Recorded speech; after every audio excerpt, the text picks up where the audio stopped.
Hello everyone, how are you all doing? Welcome back to my channel. Today I have another Chanel unboxing for you and I am so excited because this is something that I've been looking for such a long time, so stay tuned to not miss out on that one.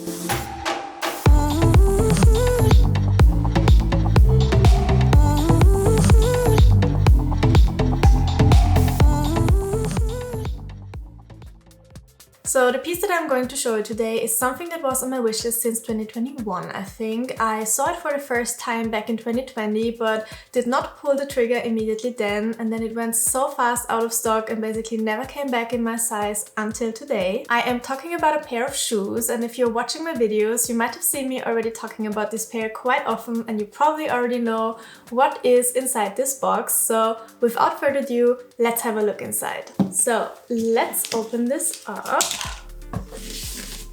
to finally see what's inside. I've seen those shoes in many variations since then, like with blue, with hot pink, with baby pink, but never in this version that I wanted. But now I finally found them. So let's open this up. Here we have some information about shoe care, I guess. And then here we have a pair of spare laces in white, the dust bag.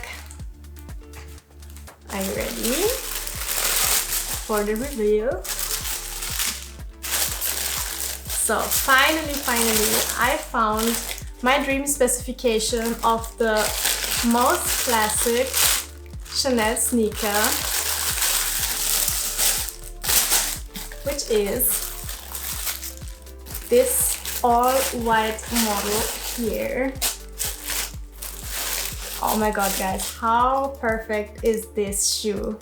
It's my absolute dream sneaker and I can't believe that I finally found it in all white in full calf skin. As said, I've seen this in many color variations with a pop of pink, a pop of blue on the logo, etc. But I never really liked those versions with the color. I always wanted to have a very classic clean pair of white Chanel sneakers without any kitsch on that, and these are just the ones. I fell in love with them back in 2020, as said before, and now 3 years later I finally managed to make them mine and I think they are so perfect.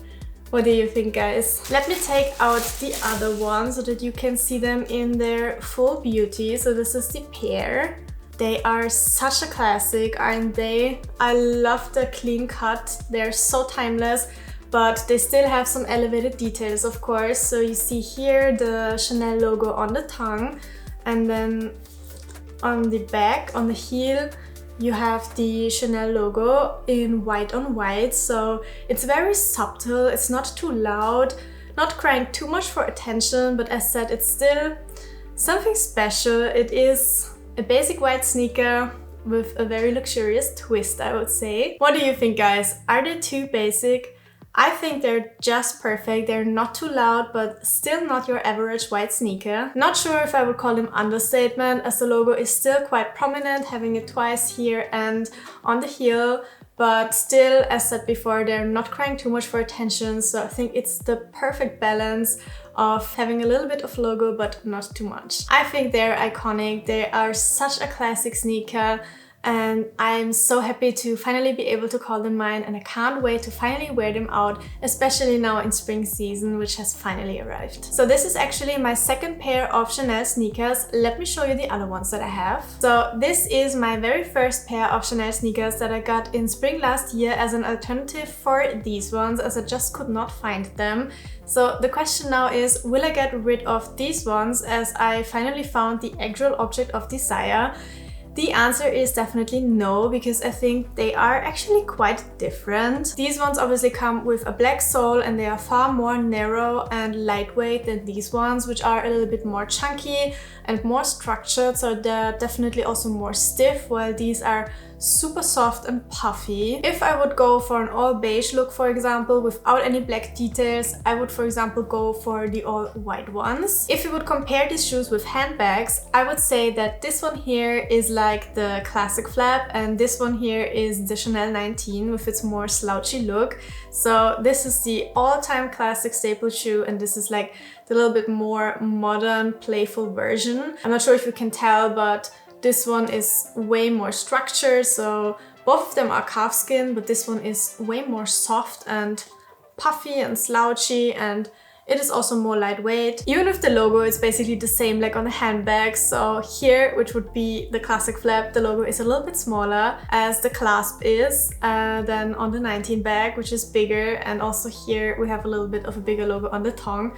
I think it's quite funny to reference this to the bags, but generally, of course, these shoes are quite similar. They have the typical Chanel sneaker key characteristics. So both of them have a little logo on the tongue. Both of them have a tag, a silky tag. So here we have it on the tongue and here we have it on the heel.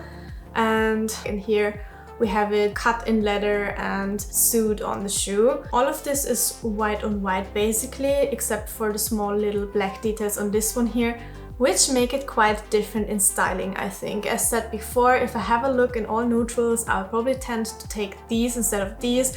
If I have a look that includes black, I might take these ones here as they would complement the look a little bit better and just bring all the details together. So I will definitely keep them both. I love white sneakers, I think I don't need to mention that. And they're just so perfect. And I think I'm happy with my Chanel sneaker game now. I've also been shortly considering those metallic dad sneakers. I even tried them on in Paris in December, but stayed away from them for now, as I think that I might easily become tired of them as they're just a little bit too much for my taste. A white pair of sneakers is just the ultimate wardrobe essential and will never go out of style. They basically match every outfit, whether it's dresses, wide leg or skinny pants, whether they're long or short, you just never go wrong with white sneakers. When in doubt, they're always my safe choice and my outfit saver. I know that they do resemble the Nike Air Force Ones a lot, which might be a little bit controversial by now, as literally everybody owns them and people just can't see them anymore. But honestly, I still do enjoy wearing them as they remain one of Nike's classics, even though they might go through their hyped and hated times. Long story short, I think we all know by now that I have a soft spot for white sneakers, but how can one not like these? They are just so perfect. They are so clean and minimal in their silhouette, so timeless and also so comfortable, which I cannot say about all the sneakers that I own. Talking sneakers and wearing comfort, I do love New Balance as well, but then long time nothing comes even close to Chanel and New Balance. I recently also got my hands on a pair of Adidas Sambas, and let me tell you, these are currently almost harder to get than a Birkin. Well, this might not be true, as me saying this still doesn't own a Birkin, hence I said almost, but you get what I mean, right? I ended up paying almost double the price for these on restocks as I simply lost patience and finally wanted to make them mine. Was it worth it? Not sure. For now, I really like them, but let's see for how long they will stay in trend. Honestly, I like to think that I'm not that much of a sneaker freak, but I think my self-awareness is not really on point when it comes to this, and I actually am. I mean, just have a look at my New Balance sneaker collection that I grew over the past 2 years. I think I have like 8 pairs at this point. Was about time to mix things up with a little bit of Chanel, I guess. Maybe I should do an own sneaker collection video at some point. Would you be interested in seeing that? But let's get back to the topic. The Adidas Sambas are actually not really comfortable if you ask me. They are just so flat, it feels like you have nothing under your soles and you're walking barefoot on the street. Same is true for the Gazelles and the Spezials. They pretty much feel the same as the Sambas and they tend to give me blisters on my outside ankle. Maybe my feet are just not made for Adidas. And the worst of them all are unfortunately my Dior B23s. As much as I still do love the design, they just always hurt my heels and they seem to never break in, as I've worn them quite often already and it seems like they're just not getting better. So Chanel and New Balance remain my favorites. They are just so soft and bouncy, nothing rubs your heel or your ankle. You can just walk in them forever. Big recommendation. Clearly, I've been falling for Chanel shoes a bit lately. For a long time, I was not really interested in Chanel's shoe collection, but in the past years, they came out with some pretty nice, more minimal designs. I talked a little bit about shoe trends already in the video where I unboxed my Chanel boots and mentioned the ballerina flats coming back. I used to hate ballerinas and always thought that they're the most unflattering type of shoe that one can wear. But as I predicted back then already, I have to say that seeing them everywhere, I also slowly start to like them. Clearly, Clearly, I am heavily influenced, which makes me a little reluctant of buying a pair of ballerina flats yet, as I'm not sure if I will still like them once the trend is gone again. But on the other side, especially for Chanel, they are such a classic and we keep seeing them coming back every now and then. I'm also still thinking about the MiuMiu ones in the satin version, but I'm pretty sure that they are not a good purchase as they will probably become dirty in the minute you leave the house. However, I do not like the leather version that much as it just doesn't deliver the same ballerina vibe as the satin ones in this perfect rosy tone. An alternative to the ballerinas would be the classic slingbacks, which I already tried on a couple of times, but somehow I was just never convinced to actually buy them. I do like them on others, but I have the feeling that they somehow just look a little bit weird on me and I don't even know why.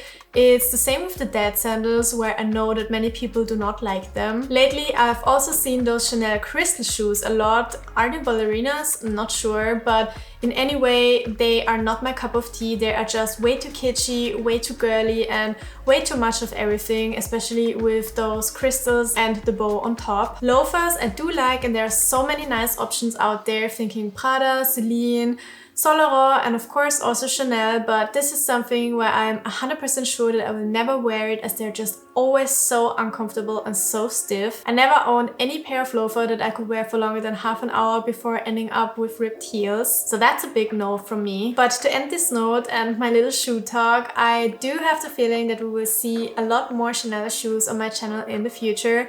Let's see which style it will turn out to be. If you would have to pick one style, which one would it be and what do you think about the ballerina trend? And in general, do you think that Chanel shoes are worth the splurge? I would love to know your thoughts about this. And this is it already for today. Thank you so much for watching, guys. I hope you enjoyed this video. Don't forget to leave me a thumbs up if you did, and make sure to subscribe to my channel if you haven't already, so that I see you soon in my next one. Bye!